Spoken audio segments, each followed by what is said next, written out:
Been doing a little bit of work on the railroad, yard work and everything. It's been a little bit slow down here, but I've been looking for good floor material for the train station.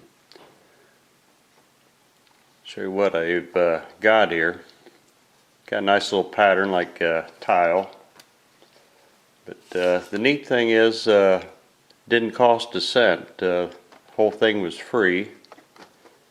And what I did is going through my junk mail one day and got to looking at the inside of the envelopes, or the put a little security stripes so people can't read your mail. Found all kinds of different patterns. This one here might be good for curtains or a wall. Color pencil. You can color them in. But just looking at the different patterns, you might have quite a few possibilities for flooring or wallpaper, curtains.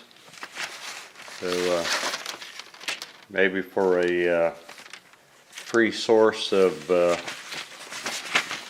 floor covering, just check your junk mail, see what you got in there.